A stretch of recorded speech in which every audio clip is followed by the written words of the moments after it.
Labour MP Keith Vaz is facing suspension from the Commons for 6 months after he was found to have expressed willingness to purchase cocaine for others. Recommending suspension, the Commons Standards Committee said the finding represented a very serious breach of the House Code of Conduct for MPs.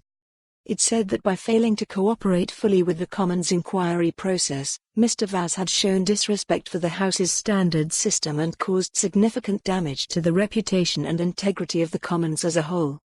If the Commons agrees to the recommended suspension, it will trigger the opening of a recall petition in his Leicester East constituency, provided a general election does not intervene first. The complaint against Mr Vaz, who was chairman of the Commons Home Affairs Committee, followed a newspaper article from 2016 claiming he had met 2 men in his London flat to engage in paid-for sex. In the course of the encounter, which was covertly recorded by one of the men, Mr Vaz was said to have offered to buy illegal drugs for a third person to use. The committee said his explanation that the men were there to discuss the redecoration of the flat and that he may have been given a spiked drink was not believable and ludicrous. The inquiry, following a report by the Sunday Mirror, was subject to repeated delays due to 2 referrals to the Metropolitan Police, who on each occasion decided not to proceed with a criminal investigation, the 2017 general election and Mr Vaz's ill health. It took place under 2 commissioners for parliamentary standards, Catherine Hudson and her successor Catherine Stone.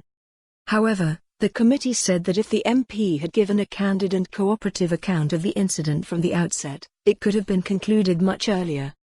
It said much of the welter of documentation and procedural challenges which has emanated from Mr Vaz has been designed, in our opinion, to throw dust in the eyes of the Commissioner and the committee. It added that although the core issues facing the inquiry were relatively simple, Mr Vaz has done his best to complicate, obfuscate and confuse the inquiry through arguments of little merit and documentation of dubious relevance. A statement on the MP's website said he had been treated for a serious mental health condition for the last 3 years as a result of the events of August 2016. He has shared all the medical reports in confidence with the committee. He has nothing further to say on this matter other than what was said in his oral and written statements to the committee and to the Commissioner, the statement said.